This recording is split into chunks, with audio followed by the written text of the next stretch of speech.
All right, welcome back to Problem Solver Politics. I am your host, Cardinellis, with Cody the Oracle. Hey, everybody.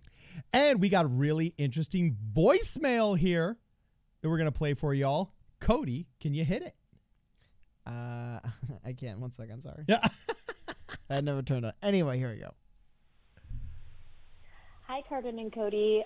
My name is Brooke. I'm from Arizona, and I was able to attend Yangapalooza. I wish I had more time to kind of share the moments that stood out to me.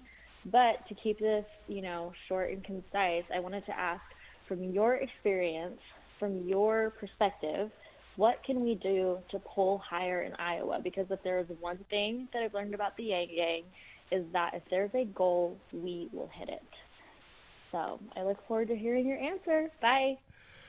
Oh, Brooke, what a rock star. First off, thank you for calling in and leaving a message. And second off, did you hear the inflection in her voice, Cody? She's like, if I know anything about the Yang Gang, if there's a goal, we will hit it. I love that confidence. I absolutely love that. It's infectious. I just want to go out and in the rest of my day, just like conquer something, thinking like, I know I can do this. That is cool. Oh, of course. And just for really quickly, because it's a great question, just for a teeny bit of context on what exactly she's talking about there. Iowa, of course, crucial state early on in the Democratic primary process, and Andrew Yang currently is polling at about 2%, which is actually well below his national average. So in reference to why did he need to get his numbers up in Iowa? That's why. Also, the delegate system they use in Iowa is very crucial to be a double. Anyway, so Cardin, what do you think he can do? I just wanted to quickly kind of, again, reestablish why it matters. So, okay. This is a very interesting question, and let me just give a little bit of background before I give my answer. We got another voicemail, and I can't remember if we played it in a stream or if we did its own video, but the guy called up and he said, should we really be doing Yangapaloozas? To me, it seems kind of like more like a Yang party than an actual effective way of getting more people registered to vote for Yang, getting the word out for Yang, so on and so forth. And then you and I spoke, I believe, about the Effie Awards, the awards that determine whether or not an ad campaign was more effective, not whether it was more entertaining or funny or whatever, whether it was effective in actually converting people into buying the good or registering for the product or so on and so forth, right? So here we've got one person saying, hey, is Yangapalooza even that effective? Brooke says she went and she loved it, but she wants to know what we can do in Iowa in order to have Andrew Yang polling higher. And so this is obviously very demonstrative of a feeling that is happening from the Yang Gang, which is when you study, for example, our viewership, and you also look at Andrew Yang's support base, it's generally in urban cities, more tech centers, so on and so forth, right? So in America, we have this system where like Iowa runs the national presidential election show for like 6 months out of the year.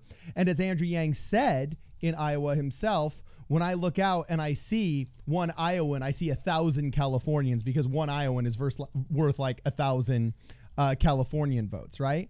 So what can Andrew Yang do to poll better in Iowa is a very interesting question.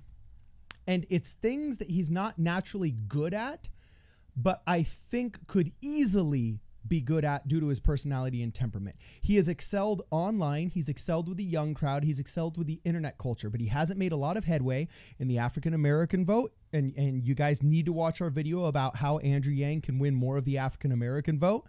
He also hasn't done very well with women. Good to hear Brooke calling in. Get more of your girlfriends, Brooke. And third is in some of these early states, he's really seriously lagging disproportionately to how he's excelling in some of the urban centers. Okay. And so you have to ask yourself, how do these people get their information? Well, Iowa's very establishment, even though, yes, it's out in the middle of the United States of America, buried underneath Minnesota. Okay. It's very establishment. Iowa has controlled the early section of these primaries for so long that it's kind of like that small city in Arkansas where everything has to do with Walmart. You know what I'm saying? Like every obscure company that is a vendor to Walmart has an office in this small town in Arkansas where Walmart was started, right? Iowa is that small town, but just for politics, okay? And a lot of these demographics that he's lagging in are demographics that kind of still respond to the old, traditional, and boring kind of media that unfortunately costs a lot of money. Andrew Yang could excel very quickly and kind of get that first beat of energy and those first headlines by going on popular podcasts, by getting very internet savvy people interested in him, by being the Twitter superstar, by being the internet candidate. He actually himself called himself the king of the internet candidate. He even went so far to tell Donald Trump, "I do the internet better than you." And so that was his first boost that got him ahead of the pack. And by the pack, I mean all of the B team that's non-establishment, that's, polling at 0.5%, 1%, so on and so forth. He was able to get himself ahead of that pack. But now he unfortunately has to play some of the traditional politics games. He's got to be able to go into these, he's got to go into some of these more establishment areas and show that he can play ball there too. And unfortunately, some of these arenas are kind of pay to play. And that's why he was asking for money. And that's why all of the Yang gang trusted him with their money and gave him those 10 million. Well, now show us, Andrew Yang, how you're going to use it. Are you going to buy smart and intelligent ads? Are you going to get a good PR firm that gets you in front of TV with people? I don't care if it's Good Morning America or if it's the Iowa State News or if it's a bunch of IP address targeted commercials to everybody between the age of 39 and 50 in Iowa. But this is why the Yang gang entrusted you with the money. So let's see how you spend it. So basically, in Doctrine and Covenants, it says that you will come out of the darkness into the light, right? He's basically come out of the darkness because of the money that people have entrusted him and the fervor that he has garnered online. Now the question is to see if he's gotten out of the AAA league because of some stellar performances. Let's see what he can do in AA to then see if he can go play professional. Actually, no, that's a bad example. I think it was AAA and then professional. You get what I'm saying. Anyway, so I think he really needs to kind of shift gears and see how he can make headway with all these different demographics without just becoming another politician. Okay? And if there were a magic bullet, then everybody would be doing it. So there is no magic bullet answer for Andrew Yang, but I can tell you this. The best marketing guru that I ever heard of, not heard of, but actually ever spoke with, guy that gave seminars and sells the books and the whole 9 yards, says the only true trick to marketing and marketing your product or your service very well is to get into as many avenues of advertising for as inexpensively as you possibly can. You can try and excel at social media and hope that takes you off, or you can do print, you can do magazine, you can do TV, and you can do radio. If you can get as many avenues as you can for the least amount of money possible, you're going to hit as many demographics as you can for the least amount of money possible and hopefully get the highest return on investment. I think Andrew Yang needs to do that. He's previously been the internet candidate. He's previously been the youth candidate. He's previously been the Twitter star. He now needs to diversify his portfolio and get into as many other avenues of media as he possibly can with the money that we've all entrusted him with, okay? And that is how he will poll better in Iowa.